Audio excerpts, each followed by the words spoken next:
Welcome back to Casual Bars Rugby, round one of the internationals, done and dusted. Successful weekend, a lot of talking points, up and down games. Boys, Tiernan, Irishman. We'll obviously talk about Ireland, New Zealand in a second, but overall, how's your weekend been? Welcome back. Yeah, pretty good. Halloween. The scariest thing was that scoreline at the weekend. I can't lie, so not great, but it's helpful. So yeah, plenty to talk about. Yeah, Jake, you probably feeling good. Oh, I'm always feeling good. Easy win at the weekend. We'll get into it.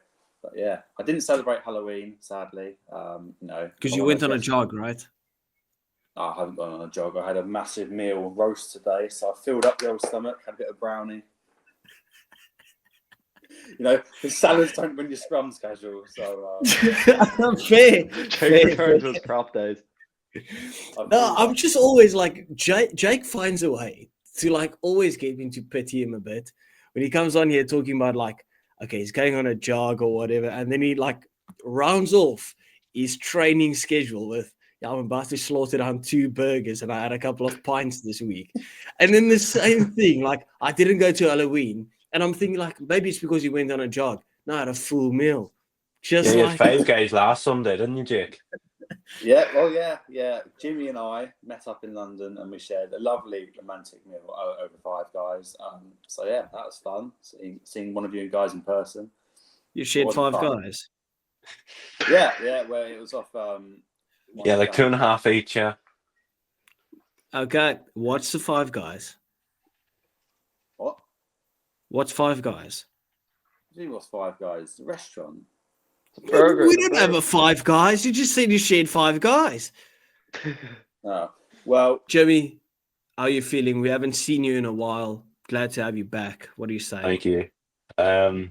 Well, not so great results at the weekend. Not so great results for Leinster. So, yeah, pretty shit recently, but oh well, is what it is. Yeah, it's tough out there. It's tough out there to be a Leinster fan. It's tough out there. Tough times to be a Leinster fan. Yeah. Anyway, there was a lot of talk this weekend about, or there was a lot of build-up surrounding one specific game. Ireland versus New Zealand. We saw the Rugby Pass 55 minutes documentary talking about the rivalry, the recent history between the two teams from 2022 leading up into the World Cup quarterfinals. Think about what happened last year at the Viva. And Ireland got smoked this weekend, Tiernan, to say the least. Like I thought Ireland were in the game for about 60 minutes, and then the wheels just completely fell off. What's your kind of summary on that game? I wouldn't say smoked, right? But it was a collapse at the end, right? I think honestly for 60 minutes we were the better team in that game, especially considering we went down to 14. We lost Tyburn, one of our 2 main poachers, against a team where you don't want to give them the ball. Like I think everything leading up to this match, the time they scheduled that, and the fact they hadn't played together since March, it was a recipe for disaster, and it went a lot better than I thought it would. So, look, it didn't end well. I wasn't expecting that much. I was expecting a narrow Irish win, but I mean, when you get a red card to start a game, what else can you expect? Yeah. Well, there's positives to take from it though. Like we are definitely building up to a certain game in 3 weeks where we would love to win, and we will win. Well, Tiernan, I'll keep with you, right? Isn't this kind of this specific situation where we applaud the 20-minute red card thing? Because this game, obviously, it affected the game maybe a little bit, right? Because obviously, Tyburn is a massive player for Ireland. One of the most underrated players in the world, I would say, if you want to call a spade a spade. So obviously, not having him is a massive impact. But it's better that you could go back to 15 instead of having to play with 14 players, right? Definitely. It's definitely grown on me, the 20-minute red as well, because we're seeing a lot of games where red cards do happen, but they don't end up ruining the game. And I do think like Tyburn had to go off. That's a key player for Ireland gone. They still did get to bring someone on 20 minutes later because they still played pretty well during that 20 minutes, but at the same time they could have played a whole lot better, and it did end up ruining the game for Ireland. So I didn't like the 20-minute red at the start. I thought it would cause a lot more. I neck don't scratches does agree happen. with you at all. Really? I wouldn't say I wouldn't say it ruined the game. I'll give you my opinion in a second because I didn't believe it Yeah. was a red card. I agree with you in that point that it wasn't a red card. But whether you agree with that or not, I don't think that ruined the game for Ireland. Like Jake, from an outside No. perspective, red, yes or no? And what was that effect kind of on the Irish performance? I don't think it was a red. I'll get into that in a second. But I don't think... Obviously, losing Ty Byrne, who's arguably Ireland's best player, especially with sort of Doris coming back from injury and all that. So it's a huge loss as an individual. But they played pretty well when you're down to 14. And, you got the 15th person back after 20 minutes. So the last hour of the game, really, back up to 15 men. So I don't think it lost in the game. It might have affected your line out a little bit, and then James Ryan went off a bit later as well. So you're a bit short on locks coming into the game, but I don't think it really. They lost Scott Barrett as well, so I don't think it was what lost you the game. If you know what I mean? Yeah, Sort of. Jimmy, should we be? If you take the whole game into perspective, and I'll kind of summarize it in a second. Should we blame refs to some extent, or do you think this game, the result overall, is more on the team from your perspective? I think the red was definitely a factor in there. Like losing one of your best players after 2 minutes isn't great. Personally, I think it was just a yellow. I think we're seeing increasingly less yellows these days. But was that the thing that lost us the game? No. I thought probably our best period of the game was when we were down to 14 men, actually. But no, I thought we were the better team for 60 minutes. I thought even early in the second half, I thought we had the All Blacks rattled, to be honest. I think the All Blacks were getting frustrated at times. Because we held them up, we held them out, I think, for most of the game. And when they did, when Ireland's energy dropped and the bench came on, it was just I think it was simply that their bench was just better than ours on the day, is what it came down to. Yes, I fully agree with your bench sentiment. Just to get on the ref before we talk about the rest, and obviously it's a touchy subject to blame the ref for anything, right? But when we get to this setting, when we are just fans of the game, talking about the rugby, obviously we criticize some players, we criticize coaches, and I thought overall the refs just didn't have a good game at the office. The game wasn't necessarily a true representation of the game that we love and adore, right? From the start, when you had the technical errors, that shouldn't be happening. When you're advertising a game and you're playing it in America and stuff, and you have these technical errors, like it's just a bit of a stinker.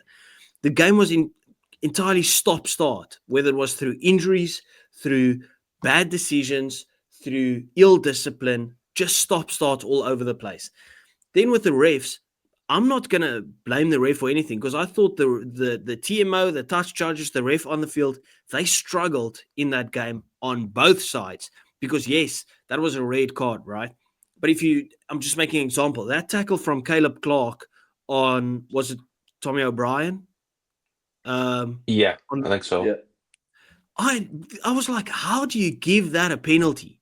Like that was on his body, he ducked, and the arm goes around the body and just touches the face in the end. How can the TMO intervene there? There were so many if, buts, maybes that was blown. When you think about the build-up of the game, you know it's a rivalry, you know there's going to be big hits and stuff. Just let some things go, right? It's part of the game. Just let some things go. Let the game flow. And then in the end, obviously, I don't agree with that red card. I thought Ty Byrne was caught off guard. Yes, maybe a yellow card, right? By the letter of the law, people could obviously say maybe red, but I thought the impact wasn't high enough to give that a red. Like it was kind of caught so off guard, just kind of tried to block himself and then got a red for it. What's your overall, Tiernan, perspective on the decision making? Because if you had to be totally non-biased, you can't say that the refs were against Ireland, because I thought there was a couple of crazy calls that went against New Zealand as well in that game. Yeah, see, look, when I watch it live, I was like, fair enough, high challenge. But this brings it back to slow-mo. Like, slow-mo is the only reason that would have looked intentional at all, because what actually happened was Bone Barrett got past the ball about half a second before the collision happened. Tyburn just didn't have time to get low and like actually make the tackle. So that's why I think when you slow it down, it looks like it was fully intentional when it was just a rugby incident. And that, like, fair yellow card, fair enough, but a red card for that. And that wouldn't have been given as a straight red had this been a couple months ago. See, that's the thing. I think Jimmy mentioned it earlier. We're seeing too many 20-minute red cards. They should just be kept for actual proper bad fouls. But just give that a yellow and let the game play on, because then you're then 20, like I said earlier, it really did affect the whole course of the game. But yeah, it shouldn't have been a red. And I think slow-mo should only ever be used for checking the ground and try. That's it. Yeah. Jake, do you share the same sentiment? That ref was just the whole refereeing was just horrendous. Like, it's an absolute joke. I mean, Ian Tempest is the TMO, and he refereed a Prem game between Bristol and Bath, and it was fiery. It was a good game, and he absolutely killed it with some of the slow decision making and the way he treated the players. And he's just a poor ref, poor TMO, and I think we're sort of seeing a bit of over refereeing cases where they're looking too much, for instance. Exactly the point that I'm trying to make. Yeah, it and, takes away from the spectacle, right? Yeah, I mean, it took like a 7-minute gap to sort of like a break in play from that incident happening, and then the yellow card being given, and then carrying on. And the first 3 minutes, the ref wasn't even looking. They had to go to little screen in the end. Like, what are they doing for the first 3 minutes? Just showing it on the TV. No, but that was the technical error that I was talking about. Like, they couldn't get it on the big screen. Like, what representation is that for the game? That's just a joke, really. And then, so ultimately, it's going to take Ian Tempest 15, 20 minutes, because he gets another 7 minutes once the yellow card's given to decide it's a red, when it's a penalty at the most. I mean, Tyburn is just bracing, and don't get me wrong, he could say, "Oh, you should expect the tackle. You should be prepared for it, for Barrett to potentially get the ball and get lower." But again, I brought it up to Tin and Jimmy yesterday. There's this one 3 years ago where Hugo Keenan runs into Freddie Stewart, and he got a red card. And the Irish fans weren't very sympathetic, I must say. But I stick to this word. They were both not reds. This was not a red. This was a penalty, I think. And Tyburn should feel very harshly done by. Yeah, and Bone Barrett came out and said, that it shouldn't have been a red as well. See, when the actual player that was hit comes out and says that it shouldn't have been a red card, like, that's when you have to really look at the refs and go, here, look, what are you doing? I mean, where's the boundary where we say, like, Tiernan, you just mentioned what I was about to say, where Beauden Barrett said he's going to do anything in his power to help mitigate the circumstances around those tackles, right? Where's the boundary that you pull in saying that was a red card tackle? Because you can put it in the same bracket as the Sam Cane one in the Rugby World Cup in the final, right? Because I never thought Sam Cane should have got a red card for that one either, right? A guy's getting hit in the head. I don't think there was any real force behind it or anything. The players come out and said he doesn't feel that's a red card. Like, where's the boundary where you say something is a rugby incident or it just happened? It's just because the guy didn't even go for an HIA, which is, they pull anyone for an HIA these days. Yeah. I think the boundary's got to be, are you actually trying to make a tackle? Because Sam Cane actually went to make a tackle. I think that probably is just a red card. But this one, what's his name, Tyburn, he's not even going for the tackle. And sure, you could run into people and run out and take them in the air. That's not making a tackle. But if it's so close and they get the ball a millisecond before they actually make contact, how can you prepare for that? He's not in the air. It's not dangerous that way. Anyway, Jimmy, we are done talking about the refs. Let's actually talk about the game, right? Because there are obviously talking points in this game. And Tiernan mentioned it earlier. I thought Ireland had a good 60 minutes, 55 to 60 minutes. Ill discipline costing you. Your own errors. Obviously, you give credit to New Zealand. We'll talk about New Zealand in a second. I'll give them their credit as well. But just from an Irish perspective, the errors, unforced errors, the ill discipline at the breakdowns, those type of things. You know how good New Zealand is at the breakdown, not committing enough guys at the breakdown. That cost you big time, eh? Yeah. think it was almost like a flick of a switch. I think the momentum in the game went around this 55th, 60th minute. I think Jamie Osborne was nearly put through, and he's going to get a line break, and he would have been through to score, I think. But it was a handling error, and he went and dropped the ball. New Zealand took it, and I think that was the turning point in the momentum in the game. That was when that was something that stuck out in my mind. That where the momentum really shifted in the game. Ireland were looking to get a second score to go 2 scores up. And it was looking like Ireland were looking to build on their lead, and then the game was flipped on its head within the space of minutes. I think the subs, I think bringing off McCluskey wasn't a good shout, and the same with Gibson Park. I think we should have held off a bit longer with bringing them off because they were pretty much our main threats going forward. McCluskey was putting in massive hits, but yeah, ill discipline. It did really creep in towards the end, and yeah, but. Though I don't think 13 points is really that accurate of a reflection of the game. Maybe 5 to 7 points, I'd say it'd be a bit more fair. But yeah. My big thing is like, why would you bring off Crowley when he's playing that well? I don't understand that. Like, Same with the biggest McCluskey. question I had. Him and McCluskey, like they're like tearing the place up out there, and they took them both off. Bunyaki wasn't really there when he came on. Prendergast wasn't there when he came on. Yeah, just some poor decision making at the end of the game. And the line out really cost us as usual. It's the strange thing that we spoke about this earlier in the week, right? Like that felt like pre-game subs. We're gonna do this at 60 minutes. Doesn't matter what the game was doing. Your 3 best players, especially in the back line, was Jameson Gibson Park, was Jack Crowley, and was McCluskey. And you subbed all 3 of them around 60 minutes. The attack died with that. Like it just went into a void. There was no more Ireland after the 60th minute. What's the decision making there? Must have been pre-planned, because there's no way you take 3 best players off. Tommy O'Brien is another player that was doing really well, like, so I'm glad they didn't sub him off, but they didn't have an option for him. Like, I don't know why. I think what they should have had Frawley on the bench. Just let Jack Crowley play, let Gibson Park play. If you're going to do McCluskey, in fairness, because they're obviously taking a bit of a gamble with McCluskey because he doesn't play that much for Ireland, so it does make sense to have a centre on the bench. But if he's playing well, why take him off? Put Bundy at 13, because Ringrose was good, but he wasn't anywhere near as good as McCluskey was. Yeah.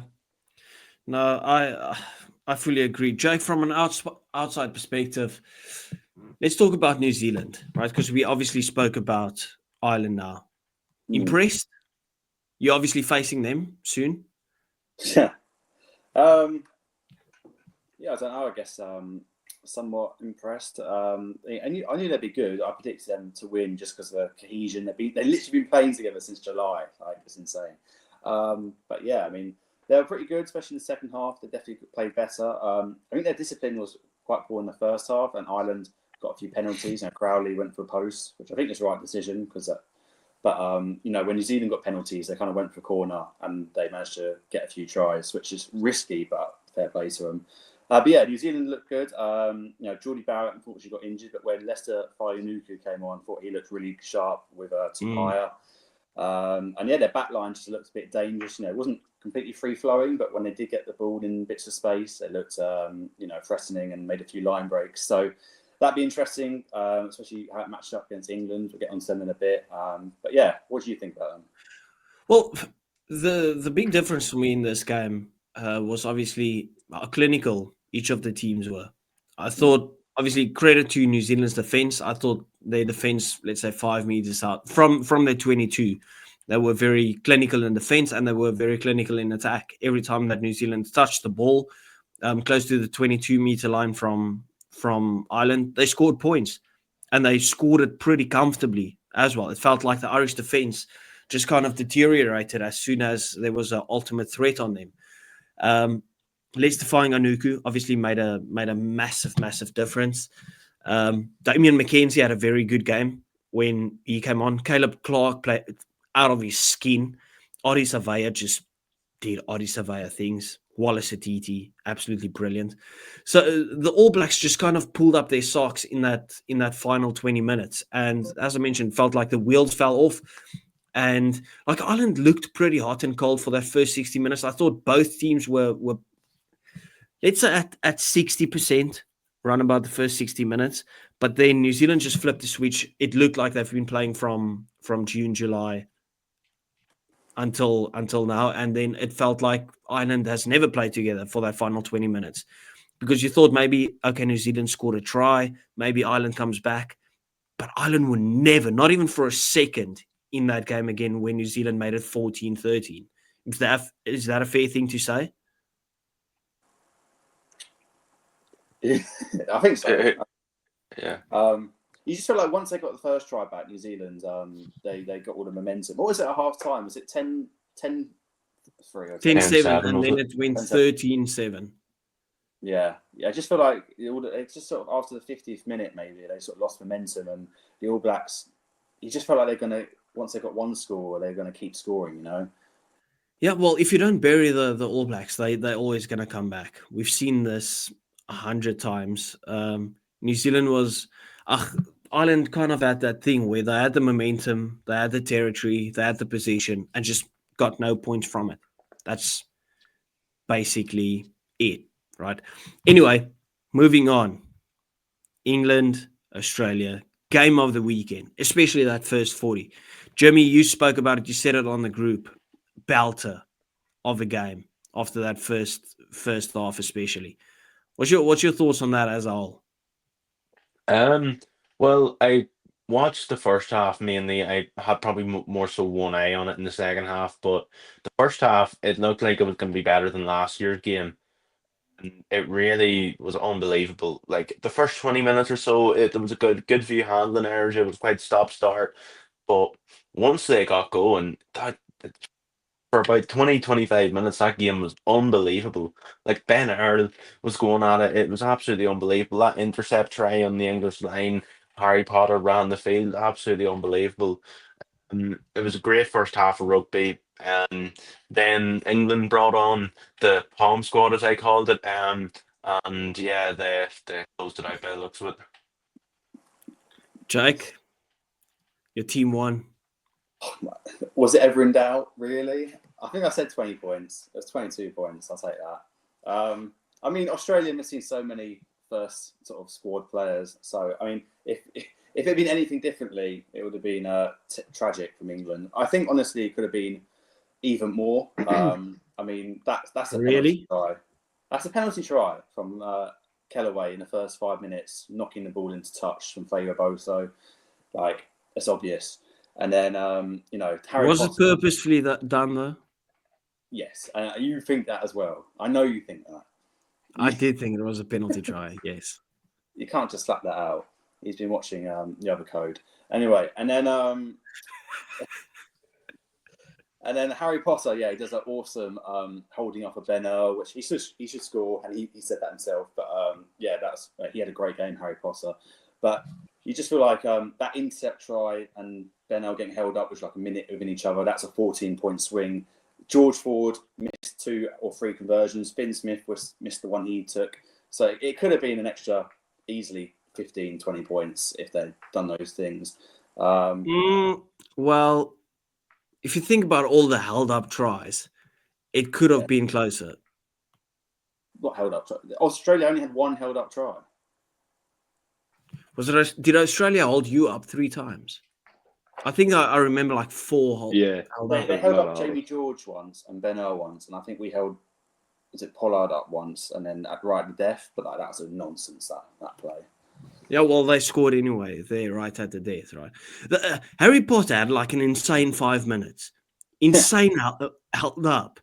Then got a very under pressure mark. And then right after that, scored an interception try 5 meters out, which would have been a guaranteed try for England. So he stopped 2 England tries, which is 14 points, and then scored a 7-pointer. That's a 21-point swing right there that he did by himself in 5 minutes, which is absolutely crazy. Tiernan, if you look at that game, do you reckon it would have been a lot closer if Australia had all of their players available? Or do you just give credit to England, which is one of the ultimate sins in this world, but at some point you got to give them some credit? Well, I like how Len Ikitau's just been released from a Premiership club after they played us, after they played England. So I wonder, was there a bit of communication there between the RFU and the Premiership saying that can No. happen? But yeah, no, England had a clinic in fairness. I don't give them credit that much, and I hate giving them credit, but yeah, it was a great performance, and it was some game like that. I still think that hold up on Ben Earl was. I only got to see the first half, but that hold up that's got to be a top 3 hold up in rugby history. Like charges full force, he somehow gets under. Bear in mind, this is the winger versus the number 8. Like somehow gets under. Like it was crazy stuff. But yeah, and especially like you look at England, they're in the same situation as Ireland. They haven't played together in months, and they still put up a good performance. So credit to them. But I don't give it that much. Well, they looked a lot better than Ireland. No, they were playing a much weaker team. I just had that. Like All Blacks would have stomped England as well. Yeah. You have like Kieran has a point, to be fair. Like England had a weakened Australia side. We had the fucking All Blacks, so Jake, rebuttal? No, it's fair enough. Whatever, they're salty. But no, just about that thing. Like Exeter, the Rugby Australia can pay Exeter to release Ikitau and Hooper, and they didn't. If they don't want to lose to a full strength England, don't arrange to play England outside the test window. That's on Australia's own fault, really. But no, I mean, England's defence was just unreal. I mean, the physicality of the English pack. I mean, it's up there. It's probably. Is it more physical than South Africa? Because I don't know. I think it's up there. I really do. The back row played really well. I mean, also England probably would have got about 3 more tries if Fraser McWright wasn't having the game of his life. I mean, he was unreal. Oh, dude, he was unreal. Fraser McWright and Harry Potter, both absolutely elite performances. Like it was ridiculous. Every time that England just about didn't commit enough players, that ball was gone. It was gone. Like you could forget about it. Wizardry, get it out of there. Fraser McWright was insane. But let's talk about England. And I made a video on TikTok talking about them. It just feels like there's a new vibe around England at the moment. Jake, you can obviously talk about it, seeing that it's your team. But just the balance feels good. The depth that's been built around the past 18 months, let's say 12 months, right? Let's say from the round about last season, Six Nations, the switch that you guys have made from beating France in terms of playing positive rugby, getting some young guys through the door, getting caps to them, combined with the experience that you have. I mean, as an example, you've got 4 fly-offs. You've got Marcus Smith and Finn Smith, which is obviously young talents that everyone's talking about. George Ford, I was impressed by the way that he controlled the game. I thought he had a very good game. And then you've got Owen Farrell, obviously, who's your tried and trusted guy. 4 guys fighting for a position, and all of them are of the quality to actually play for that position. And you've got it all around the park. It's a good situation to be in, right? Especially leading up into the next 2 years until you've got a Rugby World Cup. Are you feeling confident with your team? Especially even going into the All Blacks game? Yeah, man. I mean, even in like our worst years in like 2022, 2023, the issue was never too much the players. It's just more like getting the style right. And I believe that the whole way through the last 4 or 5 years. But we've definitely brought in a lot of new players. Like you look at this World Cup cycle compared to that game in 2023 versus the Box. I mean, a lot of new players. Freeman and Dingwall, Roebuck, Faber-Boso, they're all new players and they all had quite good games. And Roebuck set up 2 tries with his aerial ability. That's going to be our biggest weapon versus the All Blacks, definitely. So yeah, I'm looking like there's depth in most areas of the pitch. The only sort of problem areas centre and fullback, especially while Furbank's injured. But yeah, it's exciting. I mean, what do you think of those tries? Do you love a high ball try? Well, obviously I do. We score a lot of them. But there's skill in it. I thought England clearly won the aerial battle. Joe Roebuck was fantastic under the high ball. And there's an art in it. Like the box kicks of Alex Mitchell were pinpoint every single time. And they targeted Joseph Swali'i, who's renowned for his high ball skills, right? And Roebuck went in there, never even tried to catch the ball already. Just get it on there, disrupt it, get it back. And you obviously scored from the Ben Earl try. You scored from the Henry Pollock try as well. Like, the game plan it was good. And it could have been more in that first half. Yes. Yeah. Casual, tell me what you think of that Henry Pollock pickup and then that try. That's good. I want to hear more. I want to hear you glaze that try and say how world class he is for a 20-year-old. Jake, you're not talking to the English media now. You do know that. I know. You're also talking about someone who's younger than you in this way. It was a good try. No, it was a good try. I thought Henry Pollock had a good game from the bench. The bench for England kind of changed the game.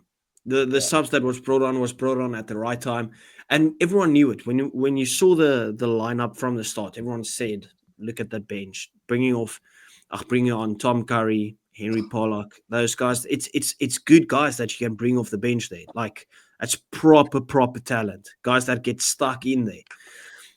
Jimmy, if you look at that England performance, and obviously this is just one performance against Australia, but let's take the last 12 months with the way that they've built, because I'm not looking past that victories that you guys had in Argentina as well, right? Because that was full on a second string team and was competent performances by you guys, Jake. When you look at the Six Nations coming up, Jimmy, would you say that where does England fall in terms of favoritism for the Six Nations? Could they possibly upset you guys again? Is this finally their year again?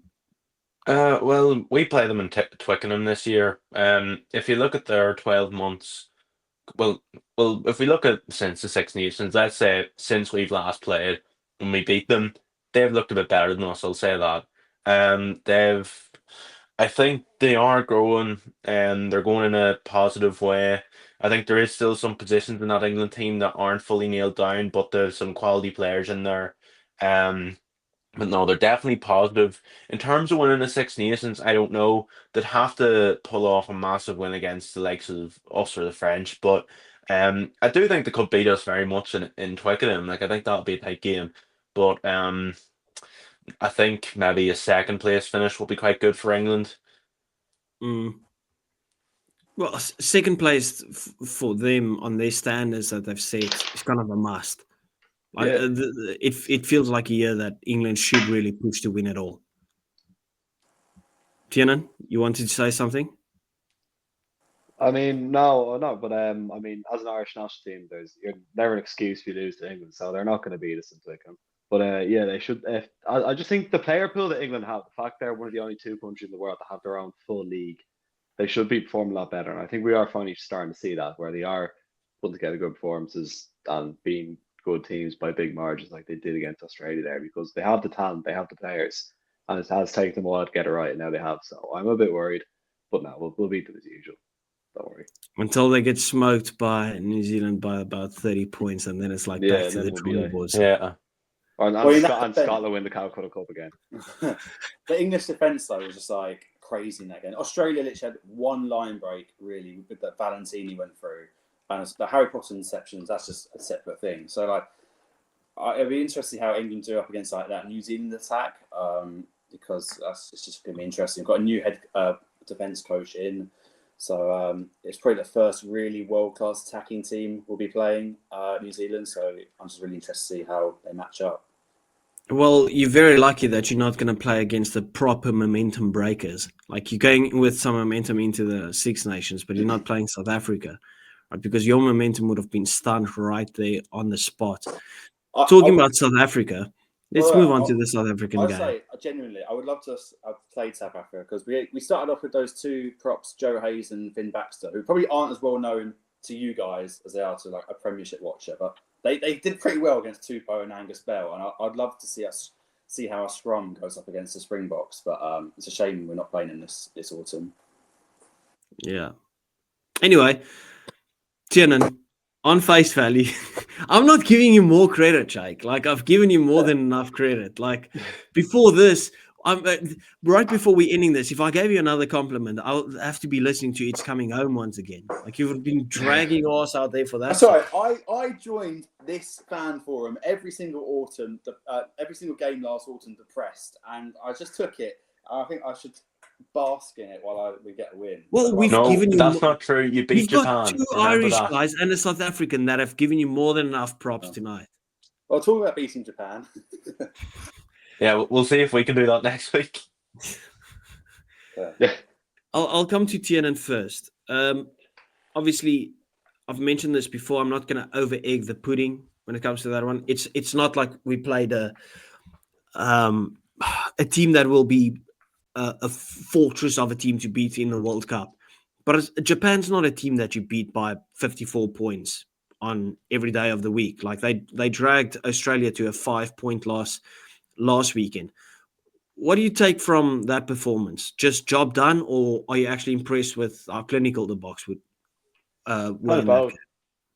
Kind of both. I don't rate Japan highly at all. I think they're of the top 11. They're definitely 11th. But yeah, Sasha. I didn't get to see the game, but I heard Sasha had a really good performance. It was a strong enough team. I was surprised at the strength of the team they put out. And I was expecting maybe a 25-point win, not a 50-point win. And that was pretty impressive. But yeah, they did. I think Felt it's weird done. to I see an don't international think. game with a pretty empty stadium, though. Yeah, it is. I don't think they can take anything from this game really. But other than that, yeah, job done. It's Japan. You expect a big win. They got a big win. Why have you brought that up? Why have you brought that up? It was a pretty good attendance considering it's two teams who aren't English in the English stadium while England are playing. You know. Well, Where they English playing? play Was their it in part Twickenham? fairly frequently. Huh? The Yeah, Boks usually No, play no, in we England quite a lot, though. don't. Like No, we don't. Twickenham's your second home. Like you know this, Caswell. Like Why were they playing in Twickenham? yeah, but even though Twickenham's no, a second home, well. I know it was Wembley, but London, like London. yeah, but London. there's still a lot of English fans who like go and watch the Box games as a neutral, but they'll be at the England game. So like Because it was you know, the same time. Yeah. exactly the same time. So yeah, I thought it was a decent crowd. But Where did they they're trying to play? make- Where was the game played? Wembley. Wembley. Wembley. What the fuck? They're trying to make they're trying to make the Lions players feel at home. I think so. That was it. This is news to Playing Tiernan. Wembley. You didn't even know. He thought, No, I didn't yo, know. I heard them Mbombela mention Wembley during the is week, and I was quiet like, why did they tonight. mention that? I meant how many were at the game? That's about, All right. I don't know, Jake. That's 30? interesting. Let me check. what was it, like 20,000-30,000, something like that? But the crazy thing to me is like it stormed down with the rain in that game. Then I watched the England versus the Wallaby game, and I'm like, why does it look like it's summer there and winter with us? Both games are in London. Oh, Yeah, one was in North London, the other was in West London. So yeah, about like 5 miles apart. yeah. Just a bit crazy. Yes, Tiernan, to answer what you said, Sasha had a very good game. 2 tries once again. Looked sound. Same with the guys off the bench. We had a strong team overall, but the big talking point is Auxin Chair injured after this one. And there's a lot of talking points in terms of should we have fielded that strong of a team when you can get injuries? Like Auxin Chair is obviously out now for the rest of the tour, which is a massive loss for us. Like he's had his best year of rugby by a country mile. Let me just ask you this, Tiernan. How would you have felt if one of your best players got injured in a game that didn't really matter as much? I would have asked the same question. Why do we play them? Like, why would you bother? I don't Well, get. it's obviously minutes in the legs for the team Yeah. to get some chemistry before taking on France. That's kind of the perspective that I think they took on it. Yeah, and it does make sense. Like, I do want Ireland to play a strong team next week, for example, because we have 2 big games to end off the series against Australia and South Africa. So I do want them to play a good team against Japan. But at the same time, like, you're the Springboks. You've been playing all summer. Like, you don't need to warm up. If you know what I mean. Just Yeah, well, there's a give the good guys a few rest. of those players that won't be playing next weekend. Yeah. Like that was a So- very strong team, but the locks, I think both locks will switch. I think one of the props will switch. Peter BETWAY didn't play, obviously. I think Kanan Moody probably comes back in. Damien Willemse comes back in. Like, there's a couple of names that still needs to come in, obviously. It's just unfortunate that it happens. It's rugby. That's my perspective on it. It's rugby. It's part of it. No one goes into a game, oh, let's not play this guy before he gets injured. Like, it can happen to anyone. Yeah, exactly. So I think it's just kind of, it just happened because of the team he chose to play. And I do agree with them. They didn't play in a strong team against Japan. So yeah, it's rugby. It happens. Jake, do you reckon that the Boks kind of needed this big win to kind of get them ready for France? Because it was kind of like a no mercy performance. 23,000, by the way, at the game. I don't think this really does anything for what they're going to see against France. I mean, I don't get me wrong. I don't think it's a bad game. Just to get a run out. But for me, you're about to play probably the hardest test rugby South Africa can play in France, especially at Stade de France. So I can't wait to watch it next weekend. I mean, it'd be interesting to see what French players they put out and are available, but these are the two best teams in the world going up against each other, so it's going to be huge. It was just kind of the physicality took over. Like, every time we mauled, it felt like we were going to score. I did feel bad for Germana at a point, like, to see the same thing, rinse and repeat. It's just like, oh, you know they can't defend them all. You just know they can't. And then we just kept on doing it. So, yeah. Anyway, that wraps it up. Overall, successful first weekend of rugby, but next weekend will be just as interesting. People, please do remember to hit that like and subscribe. Show all of these boys some love and support on their social medias as well. We appreciate you guys, and we'll see you next time. Thank you. Goodbye.